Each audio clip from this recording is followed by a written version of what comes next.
What's going on, everybody? This is your man, Dr. Travis Armstrong here. Talk a little bit tonight about a subject that's uh, familiar yet uh, unfamiliar as I really came to see. And we'll talk about this book, The Barn. It's been out for several months now, and very, very important book.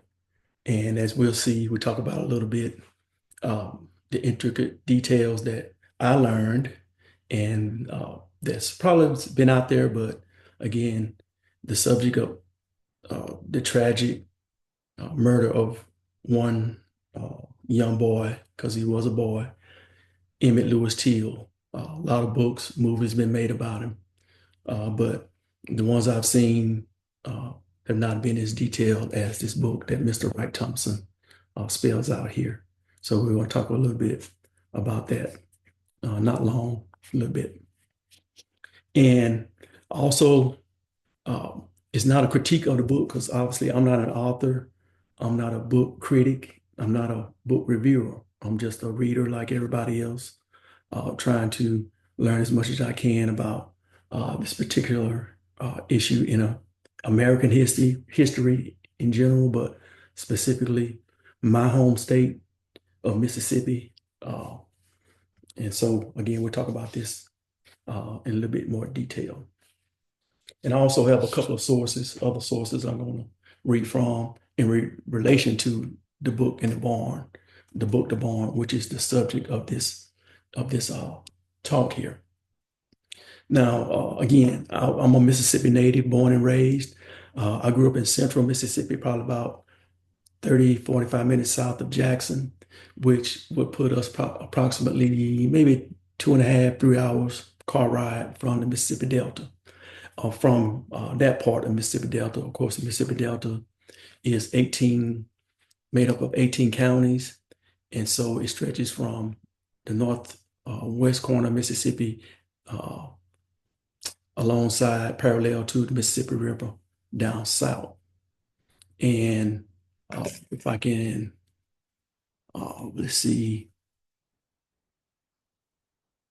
share my screen here. Let me see.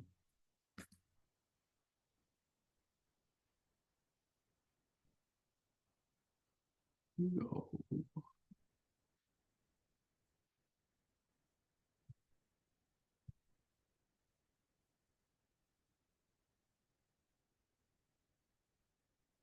No, maybe not. Okay. Uh, but and is the uh, little small towns that Mr. Thompson talks about in the book are all, I mean, they're all right there together. It's somebody I've been to the Delta several times. Most recently, this past summer. Before, I'm not sure if the book was out then, but in June we made our way um, around um, the holiday and the holidays. We started in Montgomery, then we came back westward into North Mississippi, and so around Juneteenth, and so we spent a few days in Clarksdale, the hometown of Mr. Wright Thompson, and visited a lot of places there. Hence my Mississippi Delta Blues Museum T-shirt, beautiful museum. If you up that way, go check those folks out in Clarksdale, the Mississippi Blues Museum. But uh, in the towns of Drew, Money, Sumner, Clarksdale, those are all gathered right there together in that kind of small space. You have a college up there, Delta State University, up there in Cleveland, Mississippi, which is not far from these particular areas. And so that will be important in regards to what I thought about the book, The Barn, and how it played out since I've been up there a couple of times, and I can see the web that these small towns play and the history that Mr. Thompson lays out in very, very detailed fashion, which is one of the things that I loved about the book. It was beyond what, and this is no shade or criticism of other books that have been written, because obviously I haven't read them all, or the movies that have came out on the Till story. But this book is different. I would say again, just off of in opinion, it's different because it spells out the history of the Mississippi, the United States, first of all, uh, and more specifically the territory of Mississippi down to, and then Mississippi becoming a state eventually in 1817. And so one, well, two recurring themes fit into that, as Mr. Thompson writes about in the book, um, in regards to the creation of the United States, the Mississippi Territory, and the state of Mississippi itself. And those two themes are cotton and black bodies. And it's like a tree. A tree has its trunk and the body of a tree, and then you have branches, and then from the branches you have leaves. So all of the branches and the leaves sprout out from the trunk and the body of the tree. So a lot of things sprout out from the basis of racism and the mass murder and displacement of indigenous people. Uh, Again, as he talked about in the book, he gave small history on uh, indi indigenous people there in Mississippi. The Choctaw, the Chickasaw were all moved out, of course, with the Indian Removal Act of 1831 specifically, but even prior to then, as Mr. Thompson writes about the explosion of the cotton industry and uh, business from overseas, basically uh, uh, pushing out people, indigenous people, and taking over the land. But again, that small corner area of the Mississippi Delta, very, very mis place full of mystique, full of course, history. And I urge, anybody who never been there to go there and feel it for yourself. It's definitely a feeling.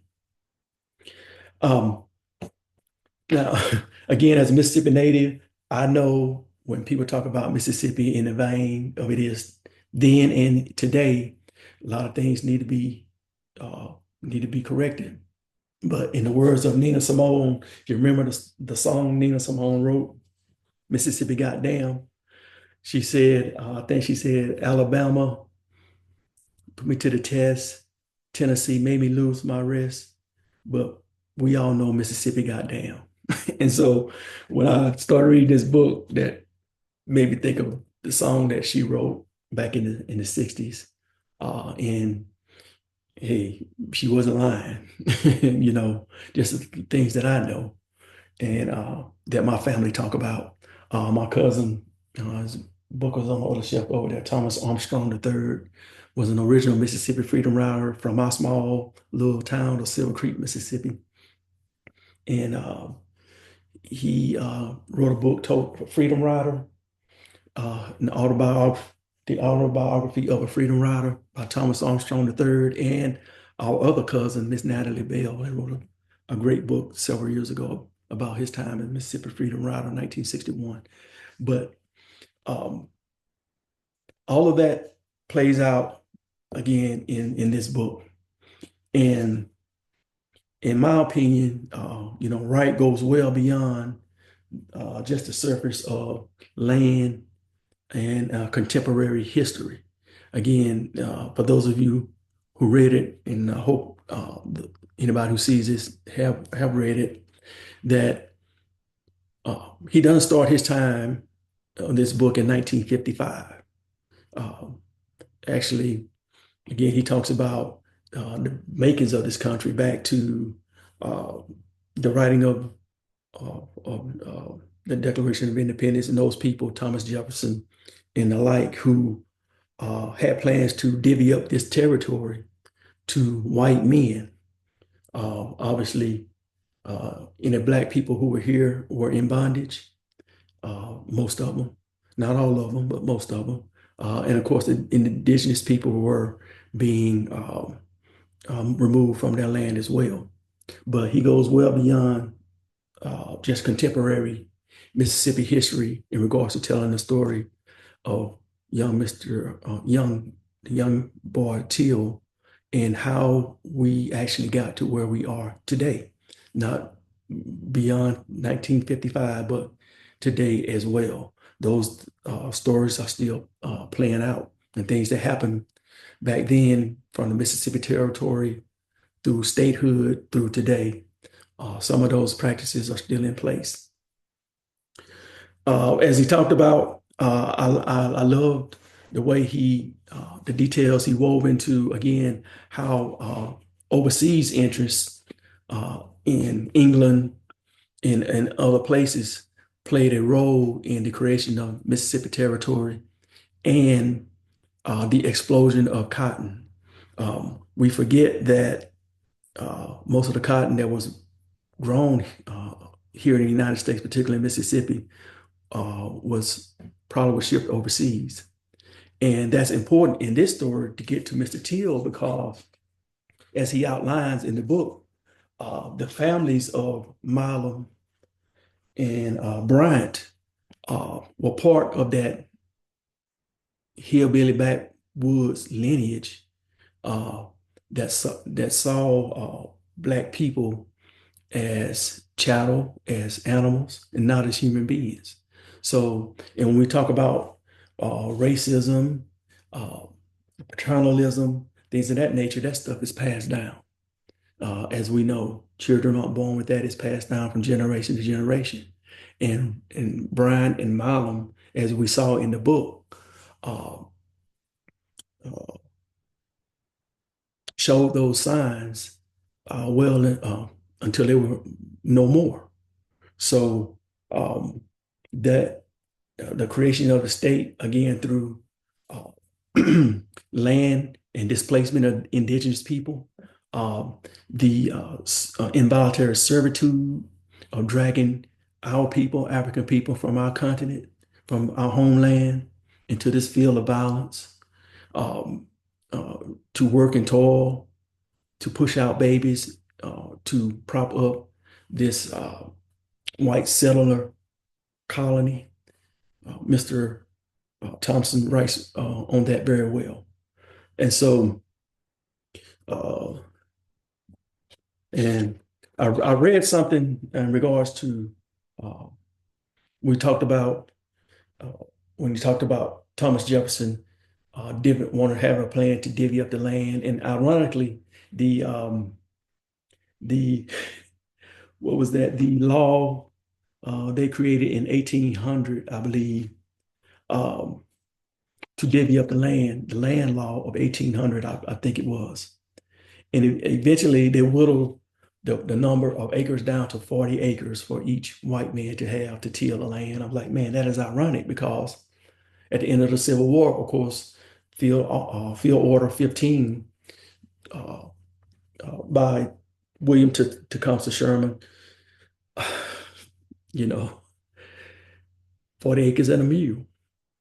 Of course, those reparations that Black folks never got. So, Whoopi Goldberg tells the story of her family getting their reparations, but I don't know. But again, I just thought that was ironic. Of course, Jefferson and all those uh, people had no idea that 40 acres would be come up again. But and I was looking. I read an article uh, that sparked my interest as I was reading the Barn, in reference to this. In October 21 issue of Comparative Studies in Society and History, Mr. John Higginson wrote an article called Making Sense of Senseless Violence, Thoughts on Agrarian Elites and Collective Violence During Reconstruction in South Africa and the American South. Okay, so he's making a comparison between the Institute of Farming in South Africa versus the Southern United States. And we all know from our reading that the country of South Africa learned some lessons from the United States of America in regards to apartheid. We know that that's true. But anyway, Mr. Hickabotham writes, as segregation replaced less subtle forms of white supremacy. Now he's talking about directly after the Civil War. Violence or the threat of violence achieved a more prominent place in the ongoing public conversations that elite whites conducted with the state and the disenfranchised. During the respective post-war or Reconstruction periods, each country experienced a rapid but selective form of industrialization that, in turn, evoked an unprecedented set of responses from people who made their living from the land. So, eventually, what he's saying, after, particularly in Reconstruction, new agreements had to be bargained out. Now, Black people who were set free now had a chance to get land and to farm their land. And this was in direct competition to those poor whites. See, the elites obviously knew that, but the elites schemed a way to again make Blacks put back in a sort of a form of servitude. And that's where we get to things like sharecropping, peonage, convict leasing. One person who was born and raised in the Delta in Leland, Mississippi, Douglas Blackman, wrote a great book several years ago called Slavery by Another Name. I got a chance to meet Mr. Blackman, and we talked about his book, but that was another way that whites stole property from Black people, particularly land, and those Black people who were able to hold on to theirs, we saw that they underwent a lot of violence in order to stay on their land and to farm. Now, this is in direct contradiction to the Marlins and the Bryants. You know, they were poor, and so they were in direct competition with these newly freed Black people on into segregation. And so they knew they had to compete with Blacks. So violence was a very normal way for them to make sure that they had the upper hand. And of course, the law was behind them as well. So as we see this play out generation after generation, and Mr. Thompson writes in the book, he goes through the genealogy of not only Mr. Till in the front of the book, but also of Milam and Bryant, which I thought was very interesting because I believe he wanted to show how violence, you know, I can't read his mind, I haven't talked to him, but how violence gets passed on from generation to generation through the families. And whether you're a Black person who found yourself as a victim of that violence or you were the white perpetrators, you know, it's passed down. And so we saw it play out very, very, very much in, immediately after Reconstruction. So I just want to make that note. You know, the federal government, as he outlines in the book as well, played a huge part. As you remember, I talked about the land law of 1800. I believe it's 1800, where they will the government divvied up land amongst white men for them to farm. So the government has always backed white farmers, and even bringing that forward to when my grandfather farmed in Mississippi. They would tell the stories of how they would go to the local farm agent, and they were to make a loan or get seeds and things like that, and they were turned down, or even they were given bad seeds. So that stuff played out then, and it's playing out now because, particularly in Mississippi and the Mississippi Delta, Black people, Black farmers are still being pushed out by the larger white farmers. And there's even a lawsuit. Some Black farmers brought a lawsuit a couple of years ago. It's not ancient history. This was a couple of years ago, where the large white farmers had brought in white farmers from South Africa, paid them more money than the Black folks there in the Mississippi Delta to work on those farms. But the Black people sued and they won their lawsuit. But again, those huge white farmers who now farm soybeans, they still do a little bit of cotton, but it's mostly soybeans in the Mississippi Delta. Big time farms. they're still getting subsidized by the United States government. Whereas black farmers like Mr. John Boyd, you probably know that name. I think he's the president of the National Black Farmers Association. Um, he's still having this. They won a lawsuit again against the federal government because they were treated unfairly. Again, this is not ancient history. This is still today. So there's been a history of the government propping up white farmers.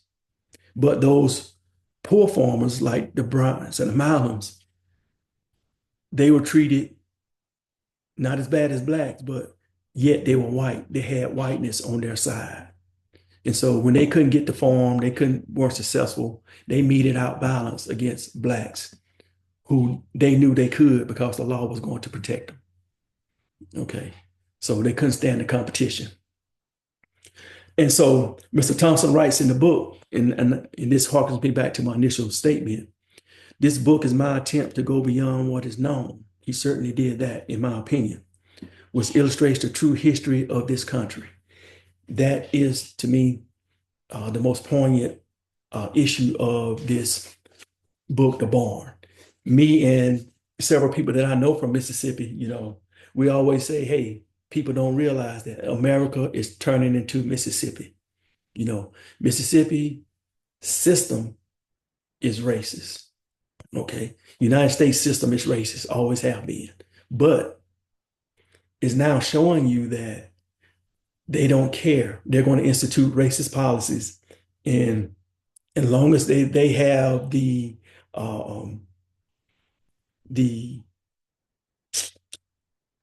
upper hand, I should say, as long as they have the numbers to institute those racist policies, they're going to do. That's the same as Mississippi. People talk bad about Mississippi, rightfully so, in most cases.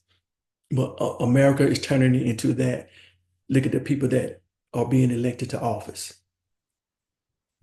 Trump, the Republicans, they're not there to govern. They're there to keep white control. And that is Mississippi in a nutshell. They're pulling out all the stops to keep white control. And that is exactly what Mr. Thompson is writing about. And so when you control the land to plant things like high yield crops like cotton, and then you have the black bodies to produce, pick, free labor to produce those high yields, then, that's what it is. And that's how Mississippi was created. Now, I also like that in the book, Mr. Thompson wrote about the one and only Miss Fannie Lou Hamer. And they're in Ruleville. And now Ruleville is not far from Money or Drew or Sumner. They're all right there in the vicinity. Like I said, you see in the book, he has a map there of the Mississippi Delta. And in Miss Hamer's speeches, I have a book of her speeches, Fannie Lou Hamer, To Tell It Like It Is. It's just a book of her speeches that she's given over particularly the last years of her life and during this time of segregation. Miss Hamer always talked about sharecropping because she was born on a plantation. She sharecropped along with her husband, Pap, and on some land.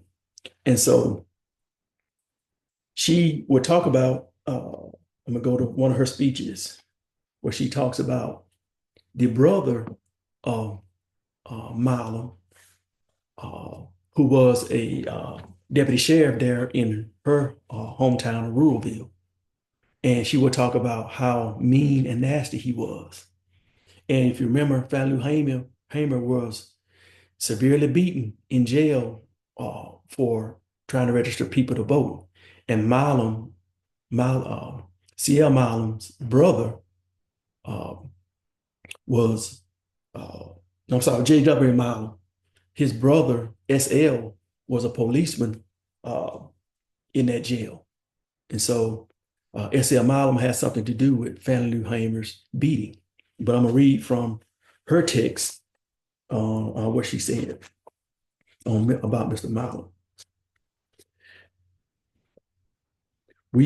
This Miss Hamer, uh, from testimony she gave on June 8th, 1964, testimony before a select panel on Mississippi and civil rights in Washington, D.C., June 8th, 1964. So she was called to testify. And so she says, we have a curfew in our town of Ruleville. Also, the night police there is a brother to J.W. Marlin that lynched Emmett Till in Sunflower County. The boy that was 14 years old. Let's see.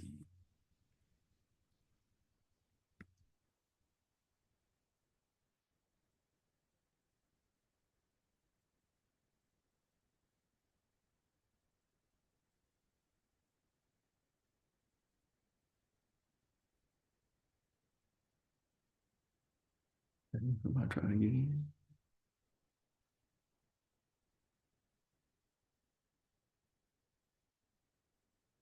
Um, Boy who's 14 years old.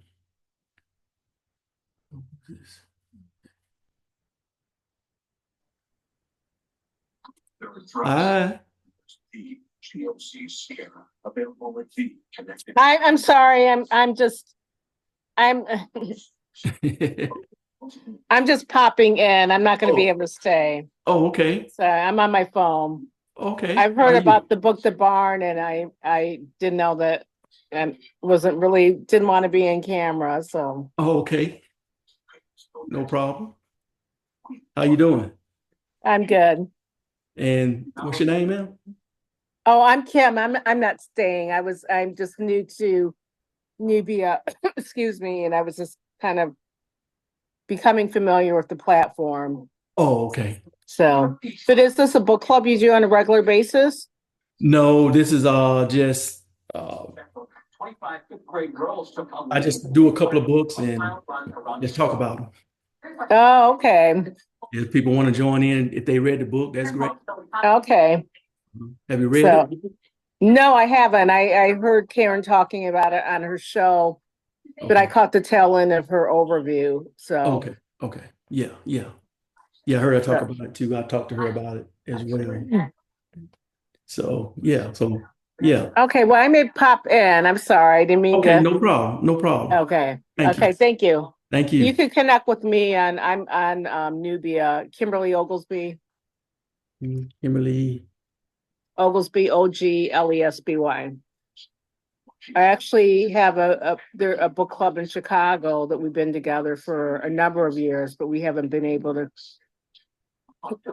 get together in quite a while. But it's a co-ed book club.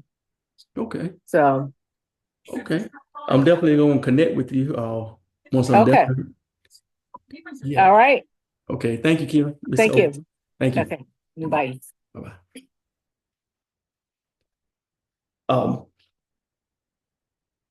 Like I said, Ms. Hamer talked about, again, I read that again. We have a curfew in our town, Ruleville. Also, the night police there is the brother to J.W. Marlin that lynched Emmett Till in Sunflower County, the boy that was 14 years old and put in the Tallahatchie River. So, as Mr. Thompson wrote about in the book, the Tallahatchie River, a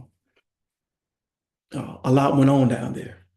And that all of that fit into the overall picture of sharecropping and forcing Black people to certainly just obey white rule. And Mr. Thompson talks about how even in his family, the ghosts that are in the closets of the people of his family. So that was very poignant that he talked about. But as you saw, we talked about J.W. Marlin, one of the men who murdered Emmett Till and his brother.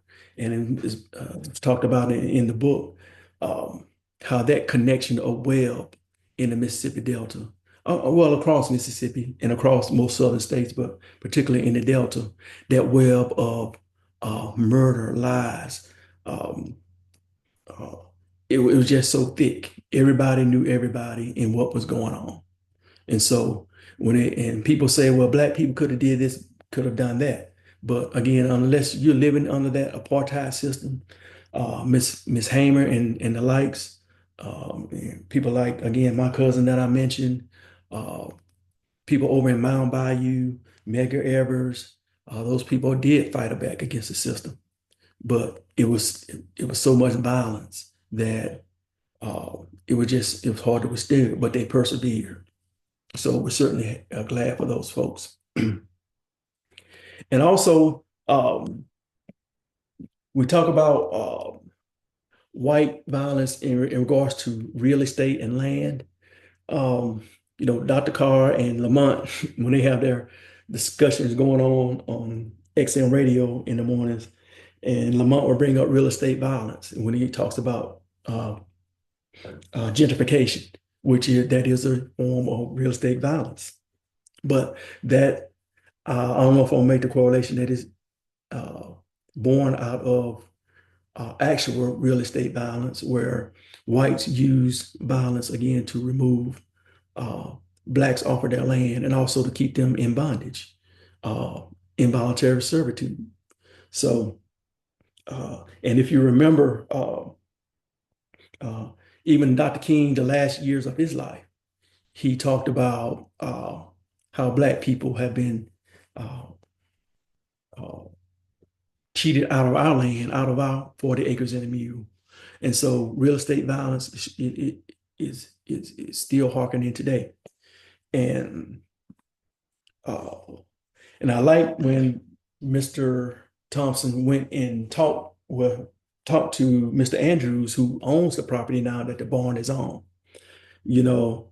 And when Mr. Thompson asked him what are his feelings, that what went on in the barn, where young Emmett was tortured and killed in the barn.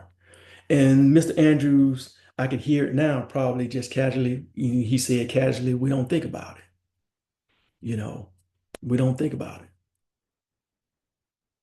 You know, a place there where a young child was murdered, by a group of grown men there on your property that you bought, still standing, and you don't think about it." Okay, that harkens me back to uh, my mother and my sister lived in Brookhaven, Mississippi.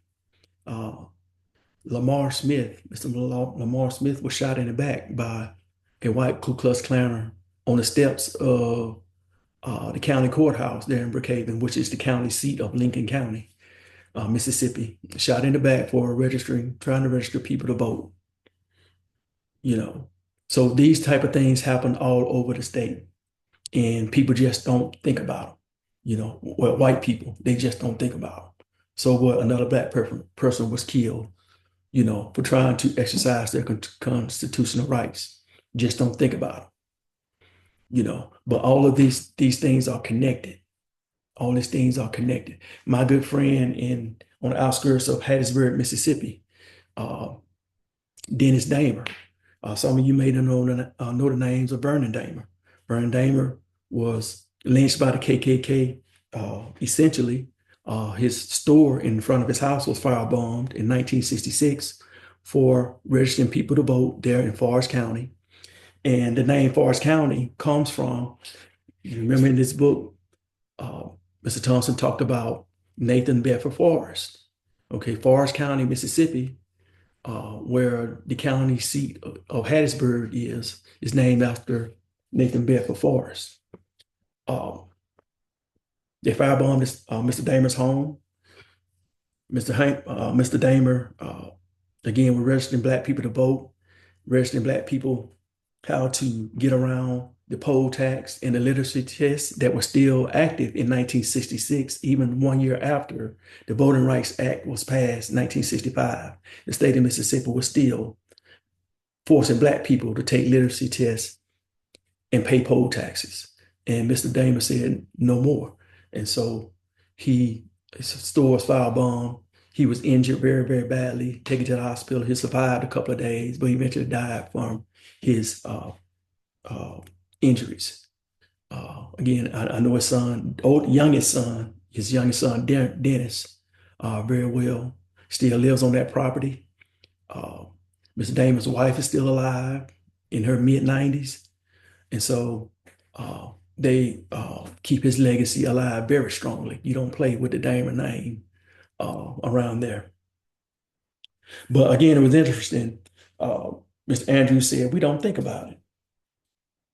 And some interesting, he said that Mr. Thompson wrote, said, Mr. Andrews said that Northerners come down here to start trouble, something to that effect, to keep bringing this up.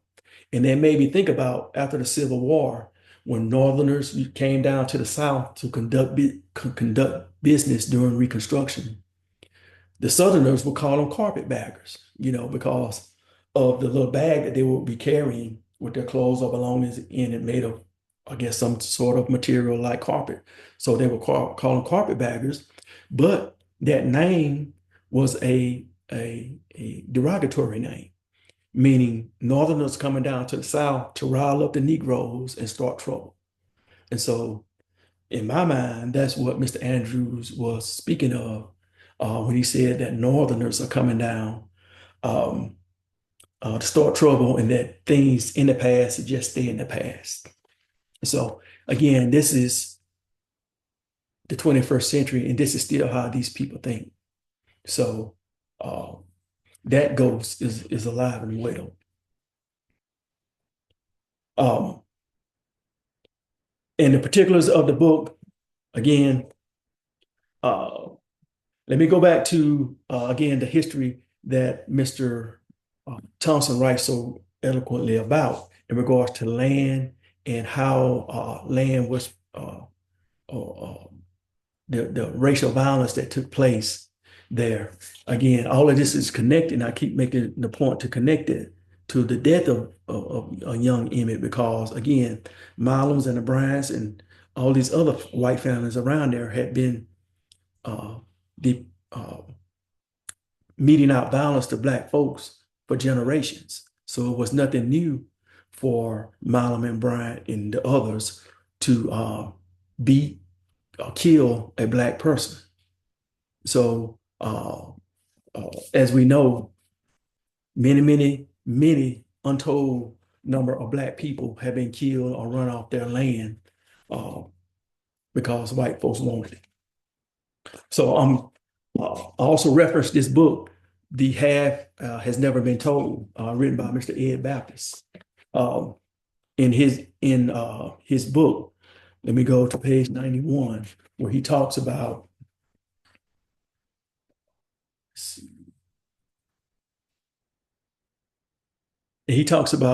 again, going back to the founding of this ragged ass country, um, talking about the initial bank that the country tried to create. And it reads, following the country's close call, meaning the War of 1812, in 1816, the Republicans chartered the Second Bank of the United States. It was intended, in fact, to anchor the broad economic program advanced by the National Republican faction, who included John Calhoun of South Carolina's Cotton Frontier, and their plan to use federal power to create a modern economy in the United States pivoted on the bank's ability to lure foreign investment in bonds, stabilize the financial system, and feed credit into entrepreneurs' hands. So again, we looked at this production of cotton as an international trade. And so, of course, the people who were on the land, again, indigenous folks, Black folks who have been brought here,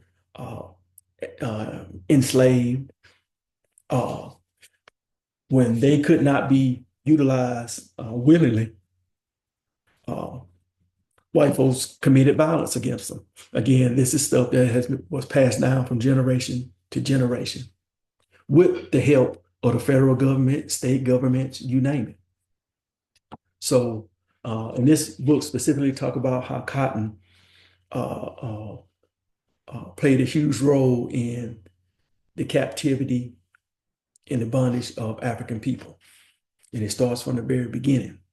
So again, all of these play hand in hand.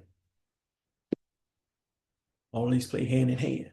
And also, one more reference I had to pull: the color of money, black banks, and racial wealth gap. We talk about the racial wealth gap today.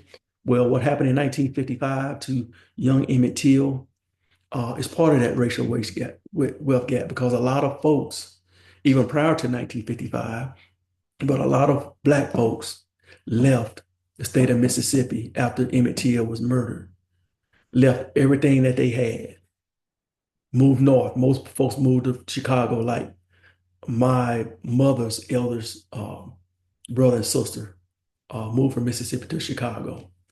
But a lot of black folks left a lot of wealth uh, that they had accumulated to get out of the South. And the racial wealth gap is uh, part of the culmination of that. But I'm going to read from this, The Color of Money, as Ms. Barra Darren writes. And she's talking about sharecropping. She says, legally, the sharecroppers were freedmen and the white plantation owners were their landlords. In reality, the arrangement was fraught with many of the tensions and inequalities of their former relationship, meaning actual slavery. The strong economic chain between master and slave had not been broken by the stroke of Lincoln's pen. Physical bondage was replaced by debt peonage. And remember, in this book, he talked about how the black folks who sharecrop only could buy goods and services from their from the store of the people that they were sharecropping, the land that they were sharecropping on. Okay, debt peonage. We talked about uh, uh, law, the law using peonage to jail black people and then use them for work on chain gangs and things like that. But there was also debt peonage, and Mr. Thompson writes about that in the book. In specific cases, Miss Hamer talks about that as well, and especially on the land of one James Eastland, as Mr. Thompson writes about in the book.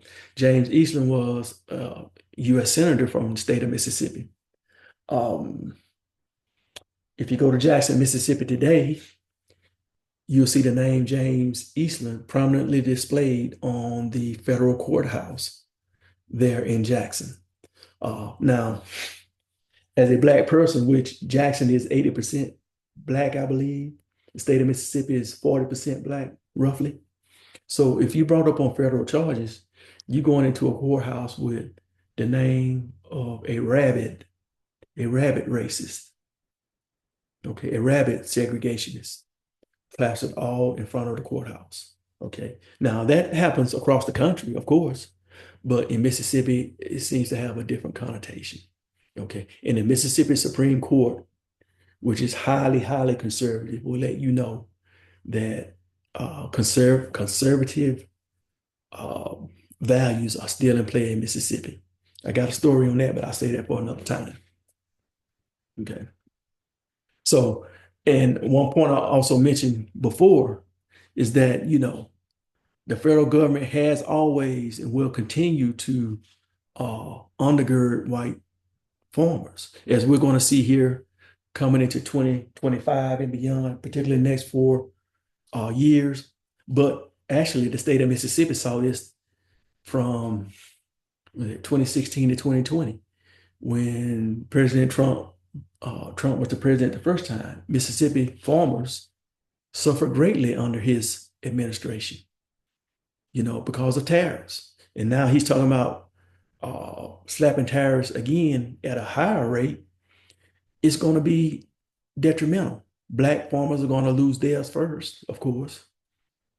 But, and we're going to see more violence, unfortunately. But this has been the system that Mr. Thompson, I think, ultimately, intended to write about, is that whiteness is going to protect whiteness. And us in the Nubia community, In narrative community, we talk about this all the time. Whiteness is like a chameleon. It's going to shape, form, change colors, uh, do whatever it has to do to protect whiteness. And we're going to see that even though um, the tariffs are going to hit Mississippi farmers hard, farmers all across the country, but particularly Mississippi, hard. And you're going to see, um, uh, if anything, white farmers are going to be undergirded by the federal government if they do anything at all, and black farmers are going to suffer. They're going to suffer. And uh, this form of uh, uh, I should say, living in the Stone Age has really greatly hurt the state of Mississippi. Again, a lot of black folks left, a lot stayed, of course, but uh, keeping this system of whiteness uh, to keep other people down really hurts the state. And uh, the families of Milam and Bryant uh, were like the voters of today. They cut off the nose to spite the face in the fact, in the essence of, okay, I'm doing no better than these black farmers that I hate, that I detest, that's been poured into me over these generations. I hate and detest them. But damn, I'm not doing any better than they are. And I'm white. I'm white, but I'm not doing any better than the people that we're keeping down, intentionally keeping down. I see, as Mr. Thompson writes in the book, uh, uh, Emmett's uncle, Mr. Mose, at some point was able to buy what, a new refrigerator, a washing machine, or something to that effect. Mr. Wright was doing what the country said you're supposed to do: work hard and advance. Okay. But people like the Milans and the Bryants, you know, uh, oh, how in their minds, how these Negroes advancing and I'm not. And so that sparks their mind to violence.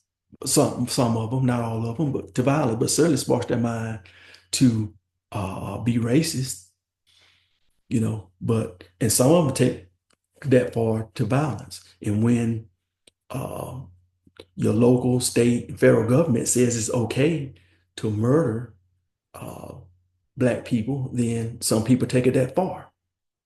And that's what uh, Milam and Bryant did. And Carolyn Bryant uh, died without being brought to justice. As Mr.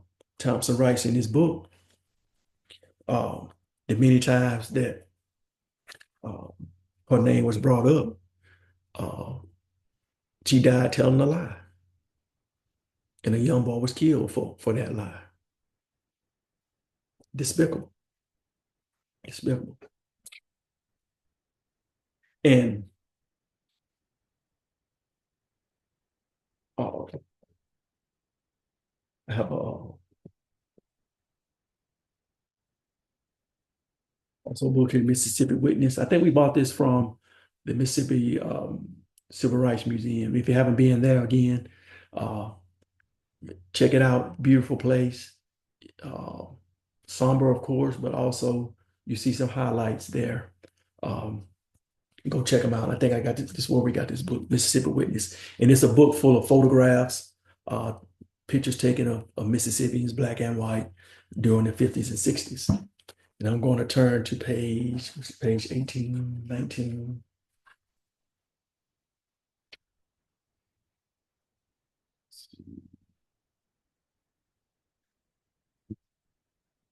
So this picture here. Oh, Carolyn Bryant right here. Carolyn Bryant and um, Roy Bryant. Carolyn Bryant and her husband, Roy Bryant, sitting in court in Sumner in the Tallahatchie County Courthouse. Now, as I mentioned in the very beginning, we were in the Delta this June, and we were blessed enough to find out there's an Emmett Till Interpretive Center there in Sumner, and right across the street is the Tallahatchie Courthouse where this historic trial was held. Okay, and you're able to go. It's now taken over by the National Park Service, so you can go in to actual courthouse and actually go in there. Is as it was back in the 1950s. And it's an eerie feeling, y'all. It's an eerie feeling. Oh man, it's an eerie feeling. You hear eerie, like they're still talking. It's a heavy feeling. And it didn't help that we went in the summertime in June. It was hot. So um it was like, oh man, imagine being a black person in that courtroom in the 1950s. You know, man. Hearing they heard it in details. And imagine seeing Mr. Mose Wright stand up and point when they ask him, are the men in the room who that you saw, who came into your house that night and took out that little boy? And Mr. Wright stands up and points. I mean, they have the witness stall right there where he stood up, the famous picture you see him standing up pointing and standing in that box where he stood, um, knowing that the repercussions that he and his family could have suffered. Very brave, very brave. And we lift up his name, Mr. Moses. Okay. But overall, if you don't have the book, I highly encourage you to get it. Again, it goes beyond just telling the macabre, sad story of the innocence taken from this young boy. And I don't call him a young man, I call him a boy because he was 14 years old.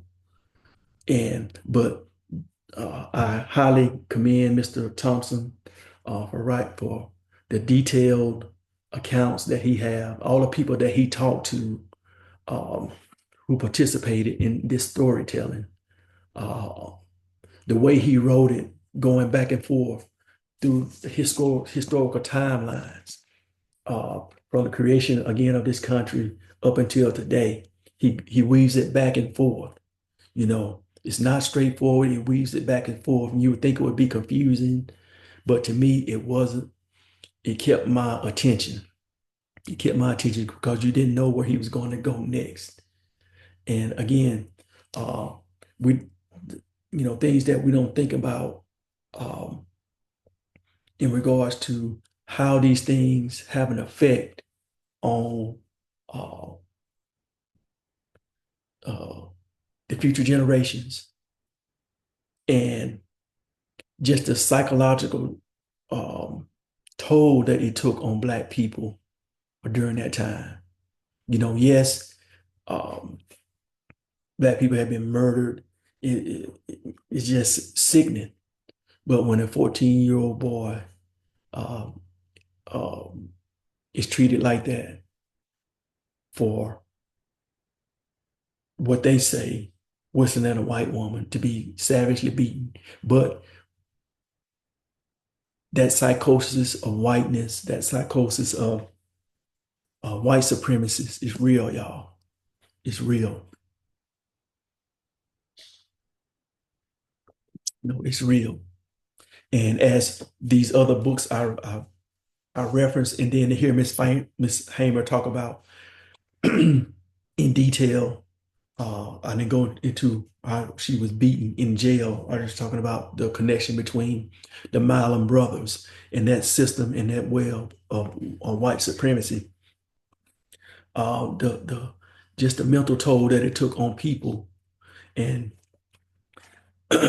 just imagine Emmett's cousins, Wheeler Parker, Simeon, those young boys, what they endured mentally, you know, what they endured mentally, their innocence taken away, just taken away. Not only them, but the people in their lives, their wives, their children, you know, it's just innocence lost for those young boys. And I thank Mr. Thompson for really highlighting that in the book.